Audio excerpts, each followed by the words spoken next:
Mark the date on your calendar. Saturday, May 21st, 2022. It's the Southpaws 10th Anniversary Listener Appreciation Party. Join Jack Prince and I as we celebrate 10 years of Southpaws. We'll have a special musical performance by Rissa Jade. We'll have food and drinks available. We'll have a limited supply of Southpaws coffee cups available for sale. And we will be recording a brand new episode of Southpaws in front of a live audience. But this party is invitation only. You must be fully vaccinated and you must wear a mask inside the building. To request an invite to the party, email us at southpawsradio@gmail.com or call 616-723-6635. It's the Southpaws 10th Anniversary Listener Appreciation Party. Don't miss it. Be there.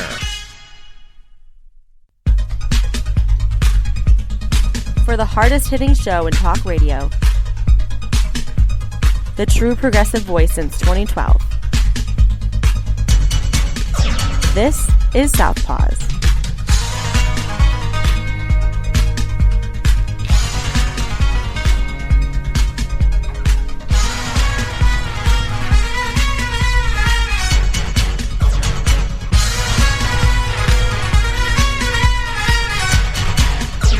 And welcome to Southpaws on the Pacifica Radio Network. We are the leaders of the revolution. My name is Darren Gibson. I'm your co-host. And my name is Jack Prince. And Jack, we have got a lot of things to talk about. We're going to have one of the longest Hammer Time segments in the history of this show.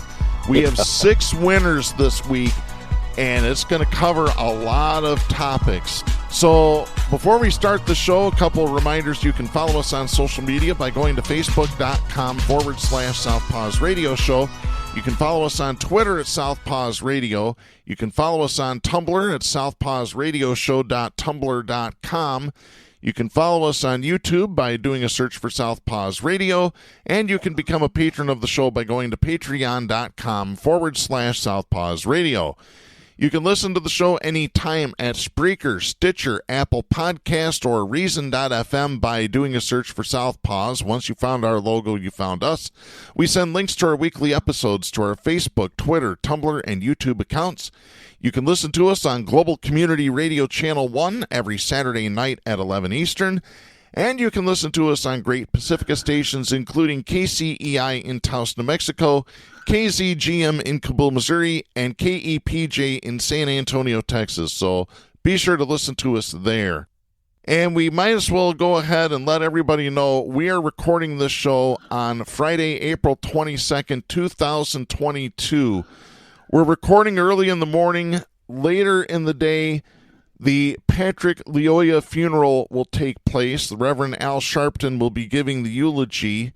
Reverend Sharpton is also paying for the funeral, so it's going to get national coverage, and we really have to talk about this story because it's not going away, and it shouldn't. So let's go ahead. There was a rally yesterday down in Lansing, a protest rally outside of the Capitol steps. Yes, they marched at 3, and then the rally started at the Capitol at 4. So these protests are happening all across the country, and they should. And they've been happening in Grand Rapids pretty much every day since the shooting. Yep. So let's get to our first story here. This is Bradley Massman writing for the Grand Rapids Press. This is dated April 15th. Moments surrounding the death of Patrick Lyoya, an unarmed black man shot and killed by a Grand Rapids police officer during a traffic stop, made some experts believe the officer could have avoided the shooting. 2 law professors contacted by the Grand Rapids Press reviewed video footage of Lyoya being killed by the unnamed police officer. Based on what they saw on the video, they said the officer didn't need to shoot Lyoya. One of the professors, David A. Harris, claimed a foot chase was not needed in this case, while the other professor, Jeffrey A. Fagan, said a manslaughter charge is inevitable. Grand Rapids Police Chief Eric Winstrom released chilling video that showed the officer on top of the 26-year-old Lyoya, who was lying face down in the grass when he was shot in the back of the head during a traffic stop April 4th. Michigan State Police are investigating the fatal shooting before eventually turning it over to Kent County Prosecutor Becker for a charging decision. David A. Harris, the Sally Ann Semenko Endowed Chair and Professor of Law at the University of Pittsburgh School of Law, said there were a number of things throughout the traffic stop that didn't go right on the officer's part. Harris studies, writes, and teaches about police behavior, law enforcement and race, and search and seizure law. The Grand Rapids Press contacted Harris on Thursday, April 14th, and emailed him a 20-minute video showing various angles of the shooting. The video shows the officer tell Lyoya to stay in the car, as the officer approached during the traffic stop. While standing outside the car, Lyoya asked, "What did I do wrong?" The officer told him that the license plates did not match the car. Moments later, the officer appeared to briefly grab Lyoya, a moment where, according to Harris, quote, "this whole thing begins to go sideways," end of quote. Lyoya then briefly flees before the officer begins a foot pursuit, later taking Lyoya to the ground where the struggle began. Harris said, quote, "engaging in a foot chase can be risky," end of quote. A foot chase can be a difficult and dangerous practice for police, according to Harris, because the officer didn't know if Lyoya was armed, if anyone nearby could help, and what intentions the passenger in Lyoya's vehicle had. Harris said that a foot pursuit in this instance was not needed. Noting that the officer could have identified Lyoya by searching the vehicle identification number, Harris said, quote, "you have their vehicle right there," end of quote. In February, the Chicago Police Department wrapped up the process for instituting a foot pursuit policy, which says chases should only be initiated if the need to detain the person outweighs the risk to the public and the officer. That is according to a report published in the Chicago Tribune. The first draft of the policy was launched in May 2021, about 2 months after two separate police chases ended in controversial fatal shootings. Policies on foot pursuits are not listed in the Grand Rapids Police Department's traffic and accidents procedures. Harris said it's a policy more departments in the United States should begin to embrace. Harris said, quote, "the idea you have to chase everybody down who tries to get away from you is simply false. When the offense is the wrong plate on the car, there's no justification for it," end of quote. After reviewing the footage, Harris pointed to one conclusion, quote, "I just don't see the justification for pulling out the firearm and killing him," end of quote. Yeah, I don't think it takes that much brain strain to come to that conclusion, but those reviewers have a lot of authority. I will question you, Darren, the inevitability of a manslaughter charge. I don't know how inevitable it really is here in Kent, Republican County, when Becker, a confirmed Republican, is making sure that he has jurisdiction over this call, refusing to let it go to the Lansing prosecuting attorney, who's a state prosecuting attorney. I wouldn't say it's necessarily inevitable. The term I have is walking, and I have a deep knowledge of this western part of Michigan's operations in the courts, and I have the sense that he's going to walk if Becker keeps this case under his umbrella of authority. Yeah, really and we will get to that in just a moment here. Let me finish this article. Kent County prosecutors said no decision will be made on potential charges against the unnamed officer until Michigan State Police conclude its investigation.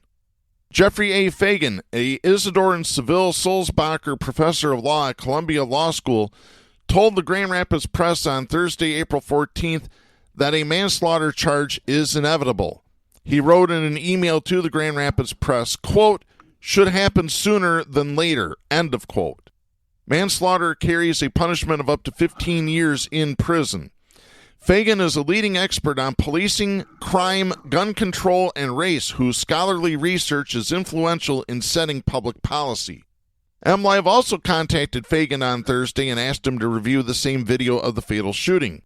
In his email to the press, Fagan wrote, quote, "this is a case where the mental health crisis team could have reduced the risk of a shooting," end of quote. That's right. Absolutely. From Fagan's point of view, quote, "at no point was the officer's life in danger. He shot as if the victim was armed and dangerous, which he wasn't," end of quote. So that sums up expert opinions from two law professors on the case. So yeah, that's a general consensus around the nation. But again, well, Darren, how do you feel about it? We talked our last program about the county getting caught drawing jurors strictly from very conservative Rockford, which is a suburb of Grand Rapids, almost 80%. And that was no accident. And excluding jurors in the southeast side of Grand Rapids, because that was also part of it. Let's be frank. There were no African Americans on the jury boards, or in the jury seats, I should say. Instead, they were very wealthy, for the most part, Rockford inhabitants, and it was claimed that it was a computer glitch. I ain't buying it. I'm not buying it one bit. And I think what you're going to see here is what's called Western Michigan justice, which is you line up behind the police no matter what. Yeah. How many people do we need to see shot for traffic stops, which is ridiculous. It's not a fatal punishment. I guess what we'll have to do right now is wait and see what kind of reaction the community has from the funeral, because the Facebook postings I'm seeing are block and block backing the police. And the Republican nominee for governor, I can't think of her name, has come out, I support this shooter or this policeman, my slip, 100%. Well, there's like 10 Republicans running for governor, so you can just take her statement and just put it on any of the other 9, and you've got the same thing. Yeah. Yeah, let's get to that portion of this story. This is Jacqueline Francis writing for Wood Television. This is dated April 20th out of Kalamazoo. Michigan Attorney General Dana Nessel believes her office is best suited to decide charges on officer-involved shootings. The Michigan State Police continues to investigate the deadly shooting of Patrick Lyoya by a Grand Rapids police officer on April 4th. Once complete, Kent County Prosecutor Chris Becker will decide whether the officer's use of deadly force was justified or if he should face charges. He could also decide to give the case to the Attorney General. Speaking in Kalamazoo Wednesday, Nessel said her office would take the case if asked.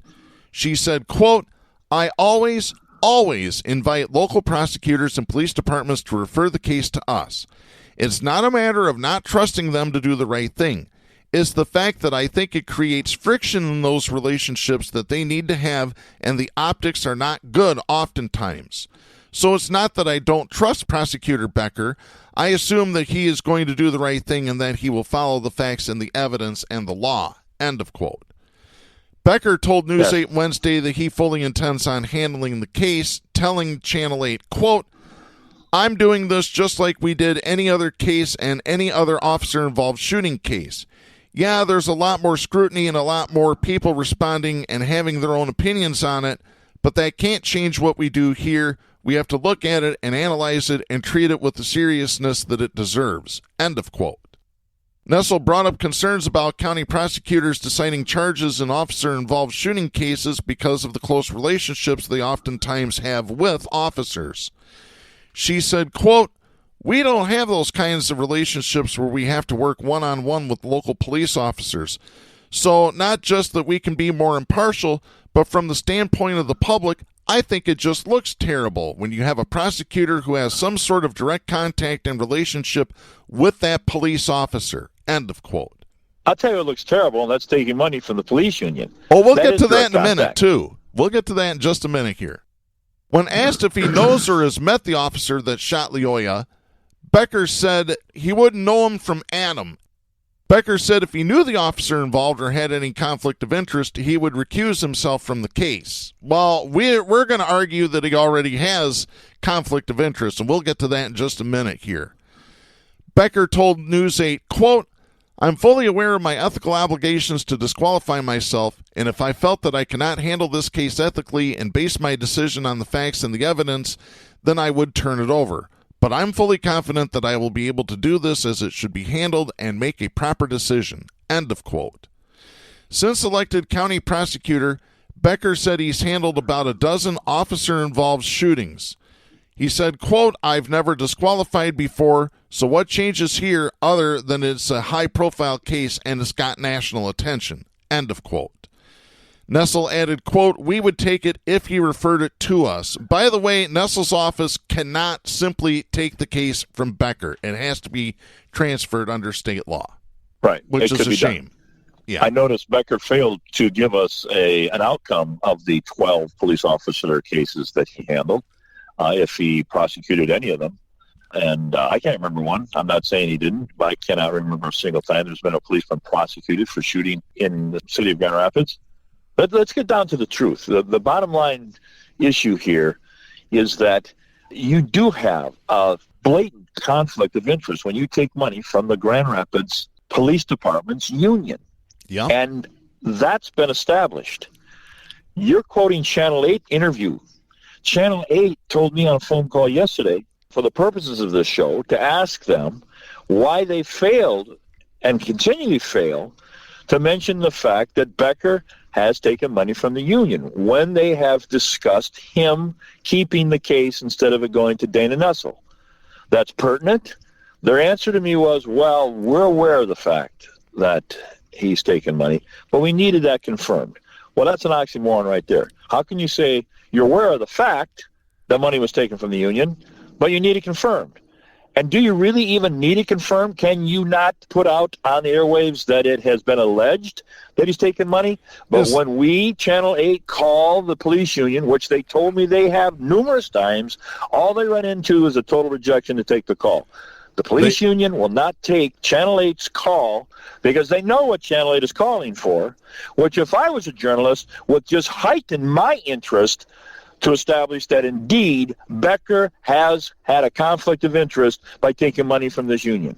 And that in typical conservative media fashion, rather than probe, rather than mentioning the need for a probe, all we get is a blank space of information when it comes to this very, very pertinent issue. Because the case in Dana Nessel's hands will be tried, and it would be an inevitable manslaughter charge. If it stays in Becker's court, I've got the distinct feeling that there will be a walking and there'll be an uproar, justifiably so, in Grand Rapids, Michigan. And I'm just going to tell you that reporters these days are not properly trained.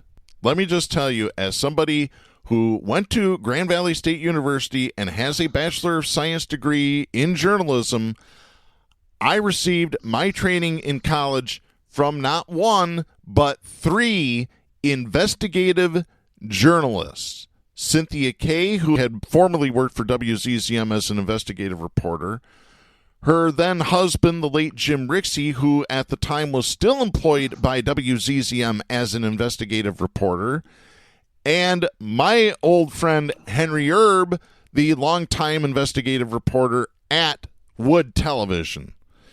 So I also took journalism classes at Grand Valley State University. My tutor, my mentor was Julie Rittenhauer, who was an investigative reporter. I have great respect for her.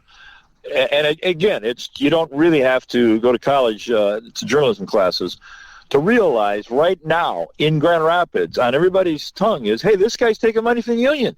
Yeah. He's disqualified. Yeah. End of story right there. Absolutely. And our media is not going to expose it until after the decision. I'll bet money on it. The decision will probably be made in the middle of next week. The Michigan State Police report will be released, and Becker, within 12 hours, I'm just guessing, is going to come down with justifiable cause by this policeman. That is going to happen. And it will happen primarily because there's not a legitimate, established conflict of interest in this case. Yeah. And there has been. Yes, there has been, and we have it right here. Channel 8 does not have to use the word alleged, because all you got to do, folks, is you go to the Michigan Secretary of State website and you go to their page where they list campaign contributions. It's a full website. And go to the page for the Grand Rapids Police Officers Association, and you just go to the link for April 2016, where the Grand Rapids Police Officers Association, by their own paperwork that they filed with the Michigan Secretary of State, that they donated $1,000 in a campaign contribution to Chris Becker, who at the time was running for Kent County prosecutor. Exactly. At that same time, they also donated $1,000 to then State Representative, now State Senator Winnie Brinks. $1,000. His maintenance, Darren, that he's never had personal contact with any of these policemen is laughable. It's a systemic association relationship with the entire department that we really need to look at. And that's been verified by the fact, as you've just read, he has taken considerable campaign money from the union. That makes him cozy with the whole damn department. Absolutely. And let me just add, folks, that the Grand Rapids Police Officers Association, the Grand Rapids Police Union, has given money to multiple candidates from both sides of the aisle, including Tom Norton, who is running to primary Peter Meyer. They also donated to Peter Meyer back when they were both running for Congress back in October of 2020. They each got $1,000 from the GRPOA. Other politicians that the Grand Rapids Police Officers Association have donated to include Carol Hennessy, who is a county commissioner, Wendy Falb, who I believe is a Grand Rapids City Commissioner or ran for City Commission, Grand Rapids City Commissioner John O'Connor, Alita Bryant when she was running for judge, Phil Skaggs, who's on the Kent County Commission, Democrat. I mean, the list just continues. But it's influence. It is. It's financial influence. It absolutely is. That's another reason why we always talk about publicly funded campaigns, and that's the way the campaigns need to be funded. No more of this donations, no more influence. The public needs to take it over. Period. It does. Don't come at me and say, well, but freedom of speech. No, money is not speech. It isn't. Speech is speech. That's just how it is. Yeah, exactly. If the EPA director had taken money from Shell Oil or Mobil or what have you, you would say that's absolutely contradictory to the role of the director of the Environmental Protection Agency. Yeah. When a prosecuting attorney takes monies donated from the police union, that is influence. That is diametrically opposed to the position, and you can't do it. You can't maintain. Let me ask you, why do you think the police union won't take Channel 8's phone call? They know how revealing and expository it would be. Absolutely. And Channel 8, they've got their head up, their conservative influence, not to push this any harder. The reporter I talked to ran out of breath when I made that point. Yeah. I said, you know what you should be saying? You should be saying that the union has been contacted by Channel 8 and refuses to take the call in regards to whether or not they donated money to Chris Becker. Well, it's not even a whether or not. It's in the documents. It is fact. Exactly. Yeah. Oh. And their refusal to answer the phone call is just, in my estimation, more credence to that. It absolutely is. Let's continue talking about Patrick Lyoya a little more, and let's go ahead and start our next segment at the same time. Stop. Hammer time. Oh, yeah, it's hammer time. This is going to be one of the longest hammer time segments in the history of this show because we have six winners this week. So let's get right down to it. Winner number one this week is somebody we know very well, Jack, Ed Kettle, who is a member of the Grand Rapids Public Safety Committee, a longtime Democratic Party operative, and Jack, former talk radio show host at WPRR when I was running that Pacifica affiliate, which is no longer a Pacifica affiliate. One of the former co-hosts of the Boiling Kettles with his sons Nate and Malachi. Oh boy, we have got this. I'm going to read this. A longtime listener and supporter of this show forwarded an email that was sent out by Jeff Smith on Thursday talking about Ed Kettle, and I'm going to go ahead and read that email right now. Again, this is Jeff Smith from Grand Rapids Institute for Information Democracy. That's grid.org, GRIID.org. Yesterday, Ed Kettle, a longtime Democratic Party operative in Grand Rapids who sits on the Grand Rapids Public Safety Committee, posted the following response on his Facebook page, which has since been deleted. And here it is verbatim. By the way, I want everybody to listen to the language and the framing of this Facebook post. Quote, I'm glad I was offline during the horrible event that happened in GR.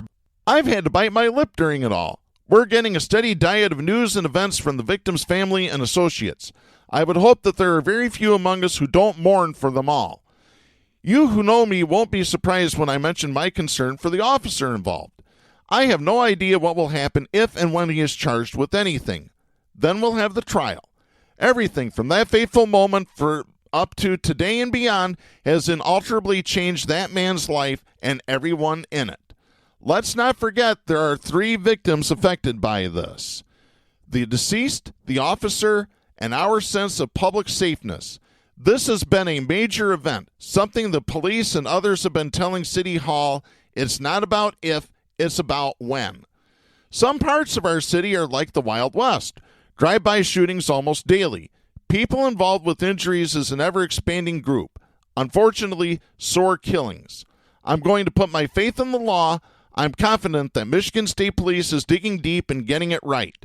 I trust that the prosecutor will take every bit of evidence into consideration to make his decision to charge or not. I trust the court to provide a fair trial and arrive at the appropriate verdict.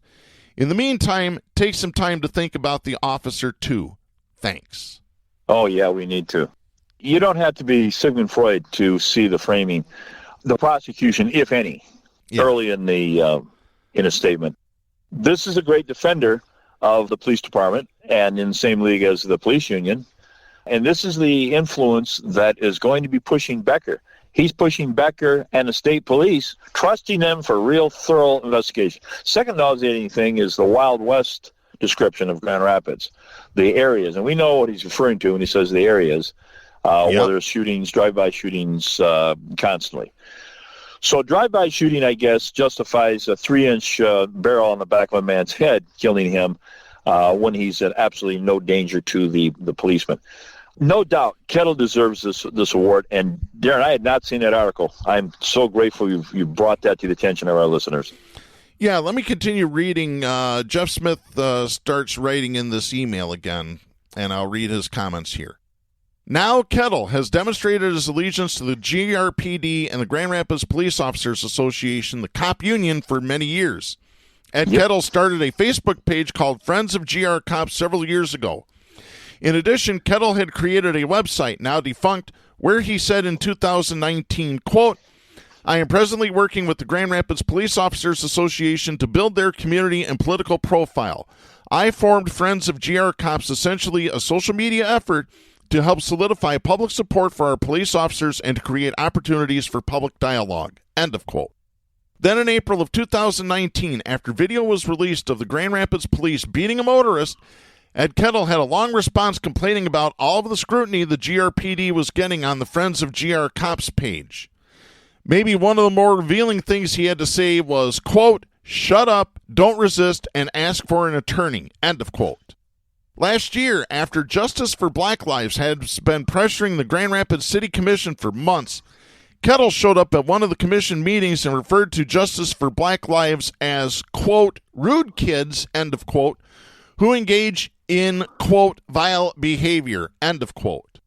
Having shared that context, now we can turn to his most recent Facebook comments about the GRPD shooting of Patrick Lyoya. First, it is important and instructive to point out that he never says that Patrick Lyoya was shot in the back of the head and killed by a GRPD officer. Instead, Kettle chooses to refer to what happened as an event. Second, the only time Kettle uses the word shooting is when he says, some parts of our city are like the Wild West, drive-by shootings almost daily. There you go. Kettle doesn't come right out and say it, but we all know that when he says some parts of the city are like the Wild West, he is referring to the southeast side of town. That was my point. Such a statement is deeply racist, and it reveals much about someone who identifies as a white liberal / progressive. I'm going to correct Jeff on that.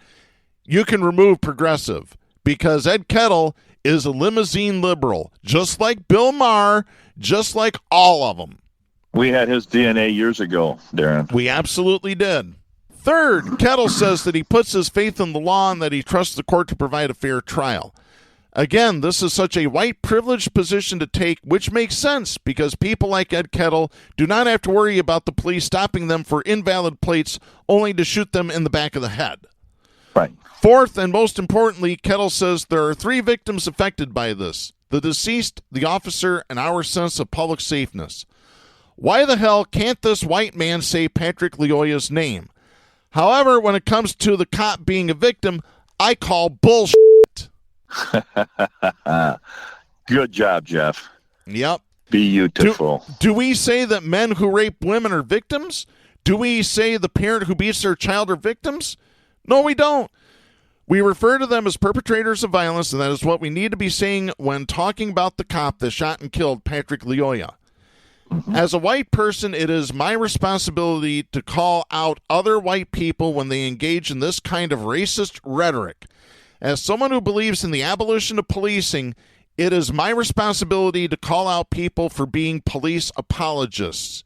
Equally important, it is my responsibility to challenge other white people, especially those who identify as liberals, that this is unacceptable. Yeah. And I agree 100%. Yes, the greatest apologists in the world are either Christian apologists or police department apologists. Absolutely. They're well-trained, honed, and ready for bullshit, like Jeff said. That's the best moniker. That's perfect, Jeff. Total bullshit to call that police officer a victim. Absolutely. It certainly is. That's like you said, you call a rapist a victim? No. If he gets his tallywhacker caught in his zipper, what do we mean he's a victim? Unbelievable. Well, considering who it is that's saying this, Jack, are we surprised? Have we any know record the of man. response from the boiling kettle, from the hot pot? Do we have any response back from No. kettle? Nope, Okay. and I don't anticipate any. I'm Well, if Nate calls, he'll just talk over the top of you until you hang up on him, like I had to do in 2016 when he called into the show. Yeah, same trait as sons also manifest. Oh, they're even worse. Yeah. On the verge of psychotic, as one of my former co-hosts said Yeah. recently to me. No, I ran into that many times, and I try and get a word in on the show. They just cut you off. But that's a deserved winner of douchebag. It's going to be hard to beat that this week. Well, we've got more of them. So that was winner number 1, Ed Kettle. Winner number 2 is U.S. District Judge Catherine Kimball Mizell. I have this story. This is Bailey Schultz, Michael Collins, and Morgan Hines writing for USA Today. This is dated April 19th. The federal government said Monday passengers traveling on airplanes and other forms of public transportation won't be required to wear a face mask after a federal judge in Florida voided the mandate.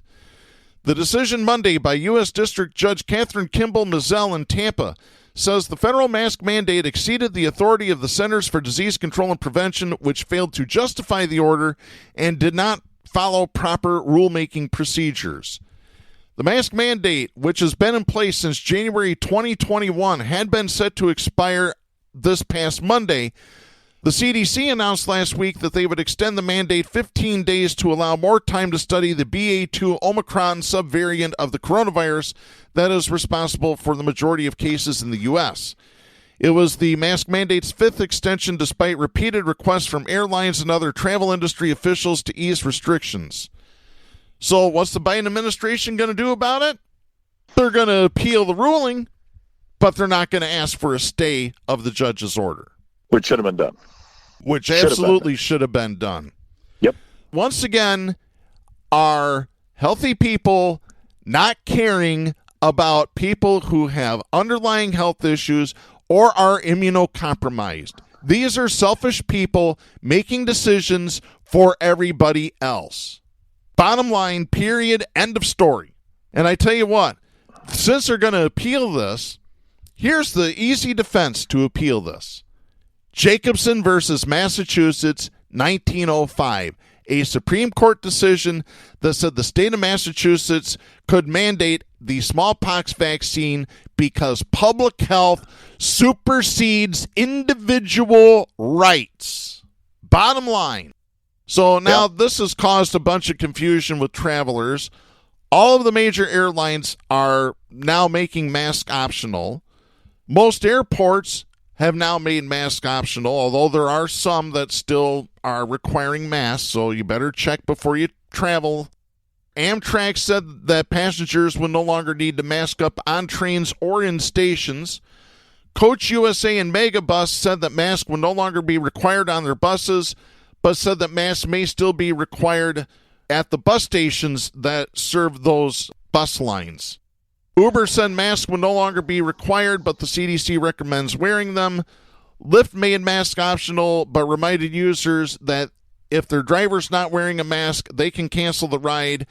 If the driver is masked and picks up somebody not wearing a mask, the driver can cancel the ride. So yeah, and Darren, the precedence of a single federal judge issuing an edict that affects the entire nation of 93 districts for federal judges, or 91, I do not know exactly, is really one of the concerns that the Biden administration had.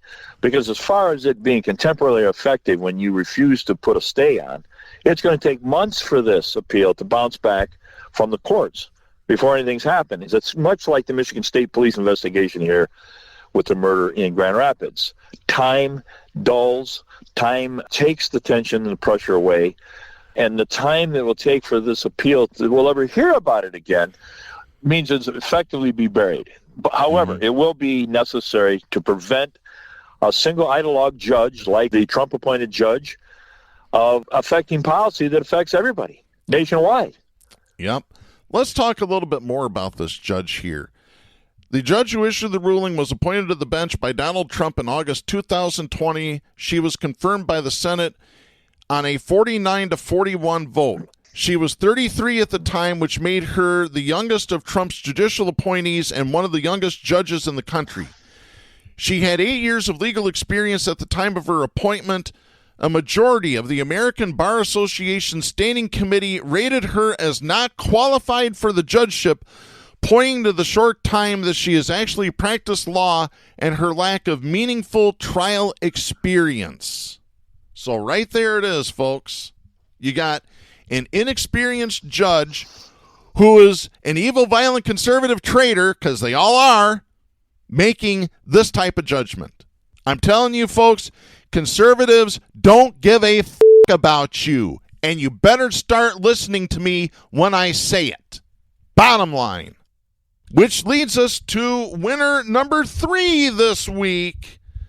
I get to call out Saagar Enjeti, the co-host of Breaking Points with Crystal Ball, because he only cares about elderly people when there's a political motive behind it, and I've got the audio evidence to prove it. This is from the April 19th episode of Breaking Points. Here is Saagar talking about why the United States should not send troops to Ukraine. This runs 1 minute, 8 seconds. Take a listen to this, and then I'll point out his fallacy there. Okay, let's say that there is an actual war between the U.S. and Russia, or even a limited war in which Ukraine is the battlefield. Ukraine is gone. It gets wiped out. Yes. You know, there was an active acknowledgement during the Cold War that all the troops who were stationed in West Berlin, their job was to die. That was it. They knew it too, actually. A lot of the tank commanders and others. Their job was simply to be there in order to invite nuclear escalation or a much bigger and broader land conflict. Do you want that to happen to the Ukrainian civilians? I mean, yeah, several million of them have fled. There's still, 20, 30, some odd million people who live in that country. Think about the elderly population, pensioners and others who can't move and who have lived in these places their entire lives. It's over for them. I mean, they will die very quickly, and especially from the after effects of war. So the broader goal here has to be tamping down this type of rhetoric, trying to bring this conflict to an end in any way possible that we can to guarantee peace for them. So Saagar is concerned about the elderly in the Ukraine. Well, what about the elderly here in this country?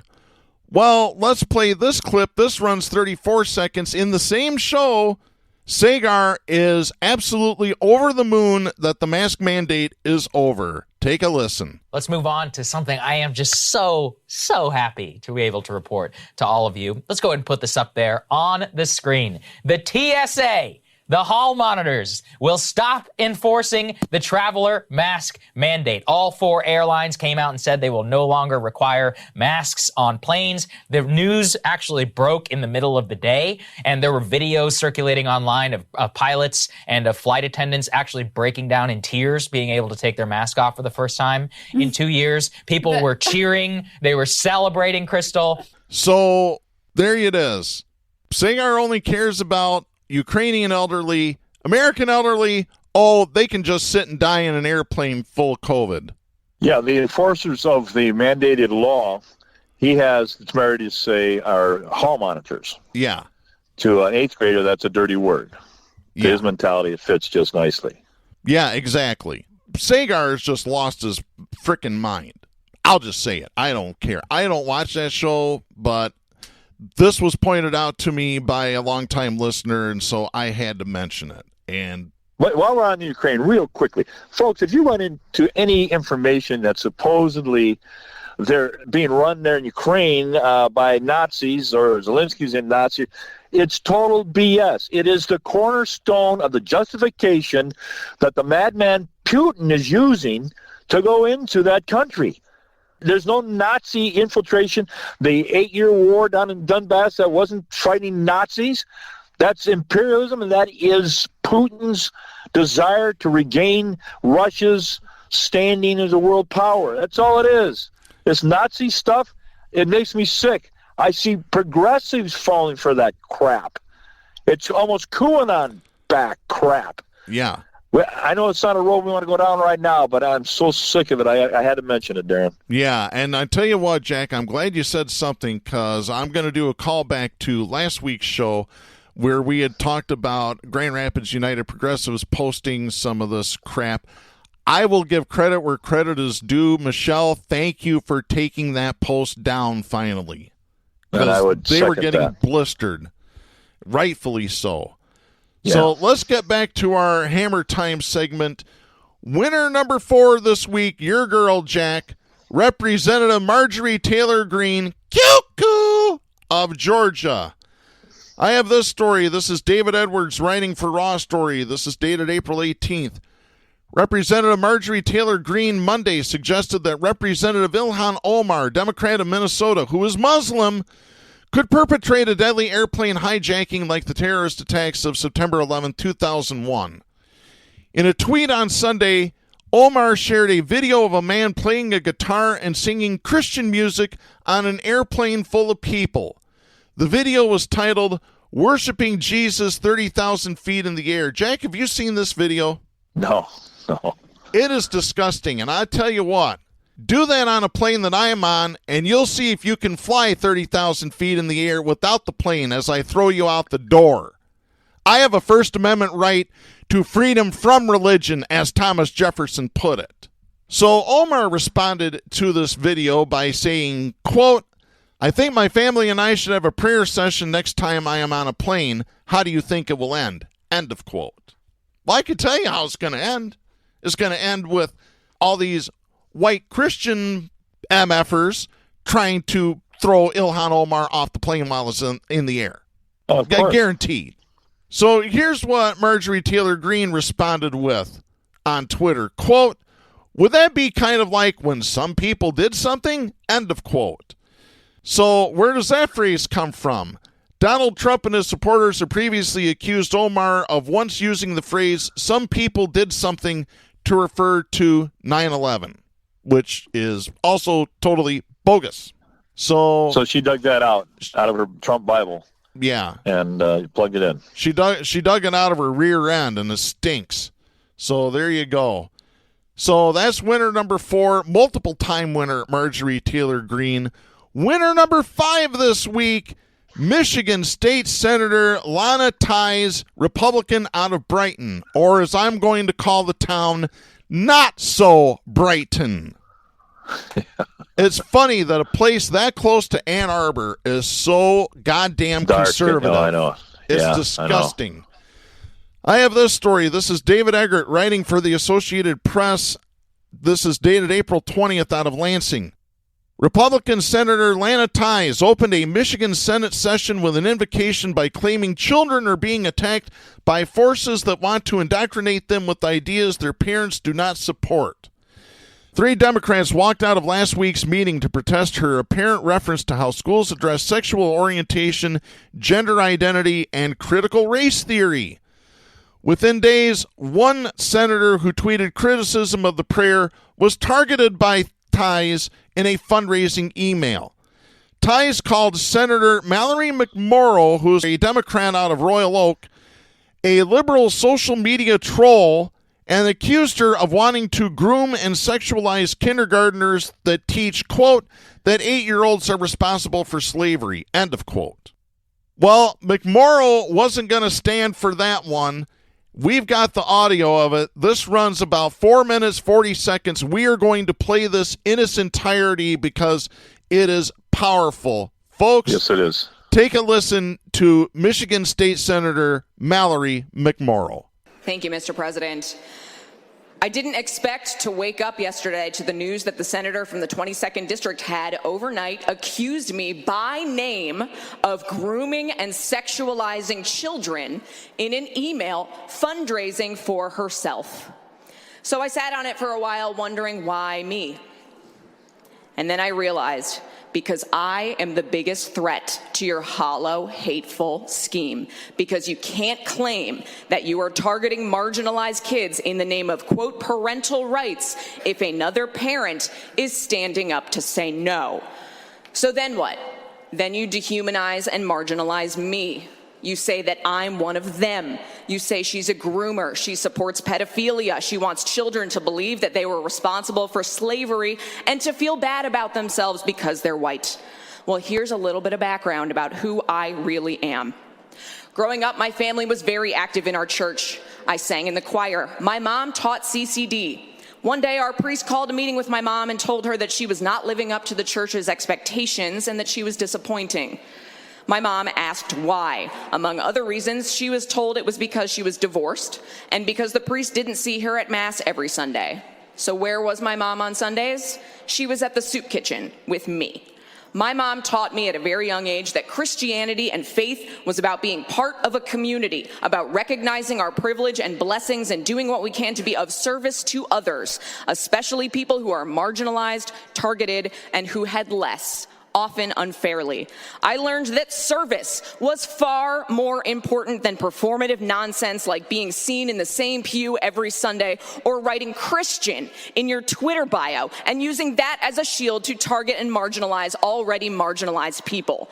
I also stand on the shoulders of people like Father Ted Hesburgh, the longtime president of the University of Notre Dame, who was active in the civil rights movement, who recognized his power and privilege as a white man, a faith leader, and the head of an influential and well-respected institution, and who saw black people in this country being targeted and discriminated against and beaten, and reached out to lock arms with Dr. Martin Luther King Jr. when he was alive, when it was unpopular and risky, and marching alongside them to say, "We've got you," to offer protection and service and allyship to try to right the wrongs and fix injustice in the world.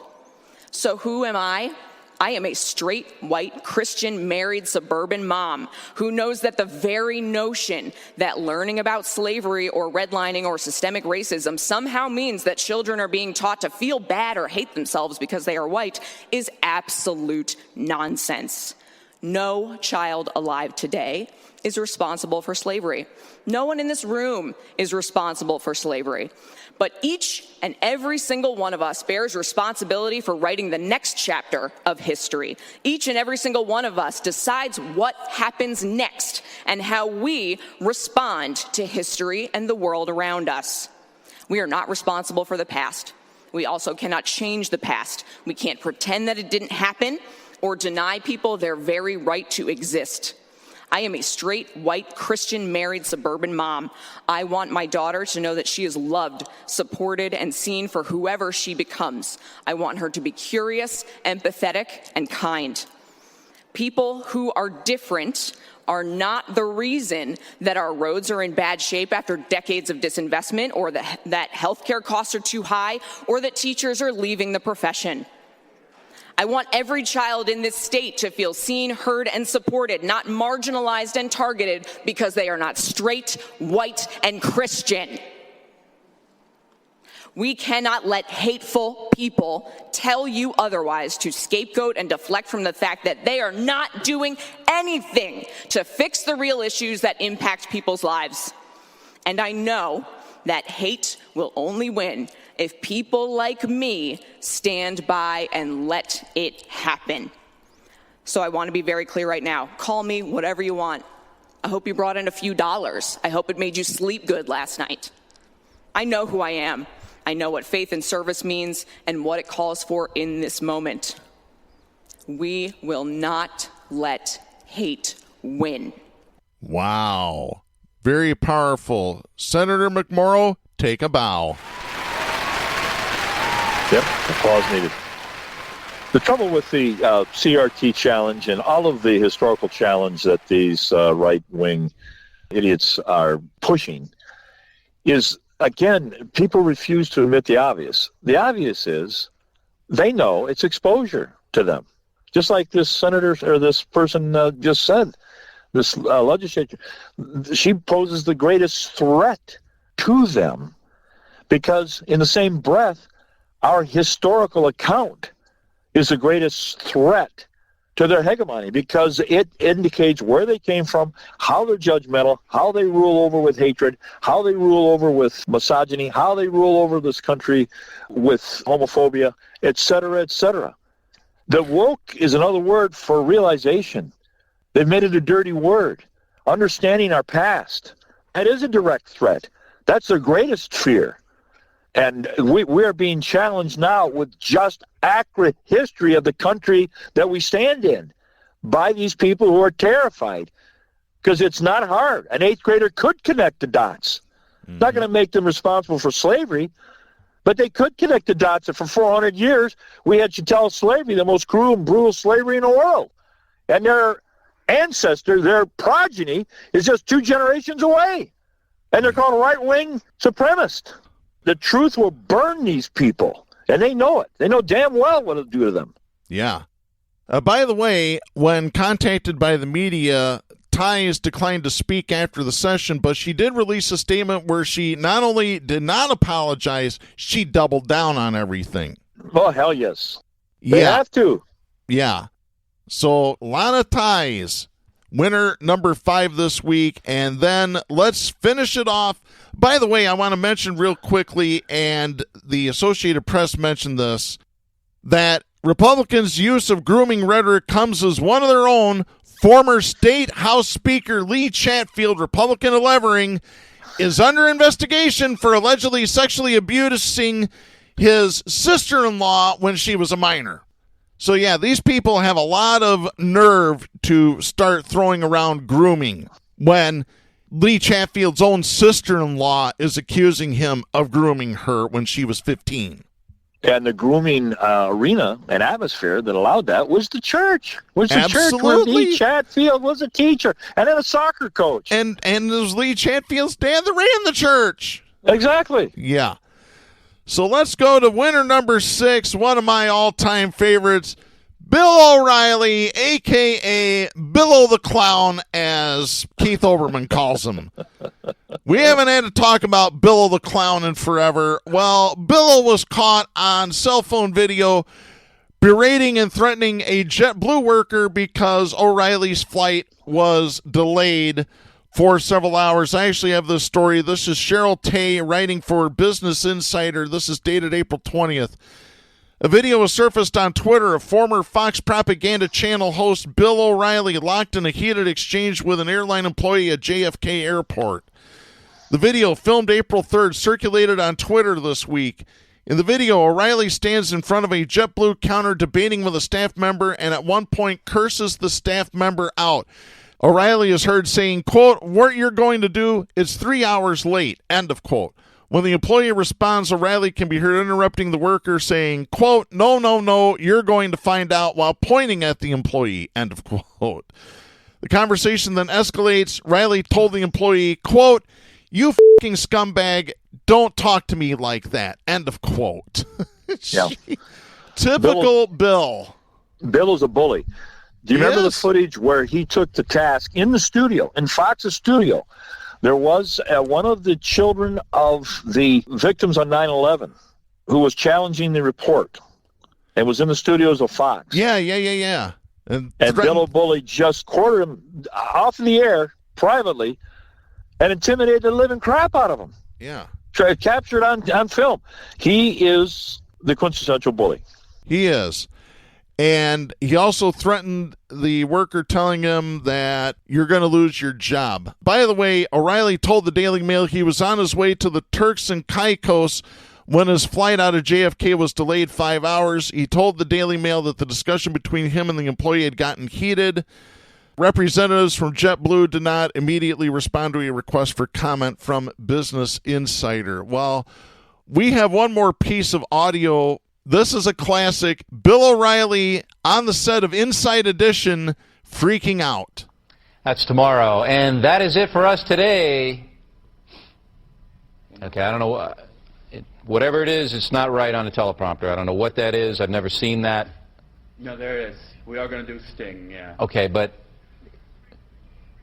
Yeah, I can't read it. There's no words on it. Okay. Ready? Sure. There's no words there. To play us out. What does that mean? To play us out. Sting is going to do, it's a video, Sting video. What is... For credits. I don't know what that means, to play us out. What does that mean? To end the show? Yeah. All right, go. In 5, 4, 3. That's tomorrow, and that is it. Okay. In 5, 4, 3. That's tomorrow, and that is it for us today. And we will leave you with a... I can't do it. Okay. We'll do it live. Okay. No. We'll do it live. It. Do it live. I'll write it, and we'll do it live. F***ing thing sucks. I think we've had enough of that. Yeah. One of the best pieces of audio ever to air on this show. Oh, Bill O'Boy. So to all 6 of our winners, we have this message for you. Don't be a douchebag. That's right. All 6 of you need to stop being douchebags. Yeah. Really, knock it off. What a juicy collection of rebugs you got there. That's fantastic. Isn't it, though? Oh, boy. And we're almost out of time. Jack, we want to end with this one. This is Jasmine Tolliver writing for the Huffington Post, dated April 18th. Tucker Carlson, who recently came under fire for the homoerotic nature of the trailer for his upcoming documentary, which highlights the alleged collapse of testosterone levels in men, is under scrutiny again, and why it is because of, oh my God, I can't even believe we have to talk about this. He had a guest on the trailer talking about nut tanning. Don't believe it? Yeah. Take a listen. Oh, yeah. If you want to optimize and take it to another level, expose yourself to red light therapy. Yes. And the Juve that we were using in the documentary, there's a massive amount Which of is testicle tanning. It's testicle tanning, but it's also full body red light therapy, which has massive amount of benefits. And there's so much data out there that isn't being picked up on or covered. So obviously half the viewers right now are like, what? That's testicle tanning? That's crazy. But my view is, okay, testosterone levels like crash and nobody says anything about it. That's crazy. So why is it crazy to seek solutions? It's not crazy to seek solutions, and I think I was recently exposed to a term called bromeopathy, and I think there's a lot of people out there right now that don't trust the mainstream information. Bromeopathy, Jack. Do you subscribe to bromeopathy?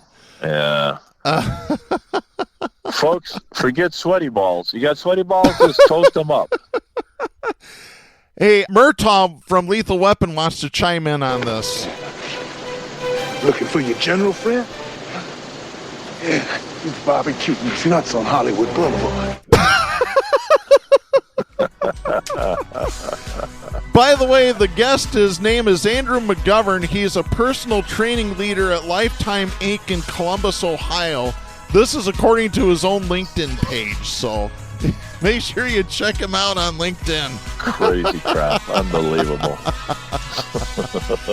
Oh, God. Well, Jack, that's going to wrap things up for this week. We'll be back next week. I'm Darren Gibson. I'm Jack Prince. Please support independent media and the First Amendment. The stations that carry Southpaws do not necessarily share the opinions expressed on the show. Southpaws is protected by the First Amendment to the U.S. Constitution and is copyrighted by Big D Entertainment. All rights reserved.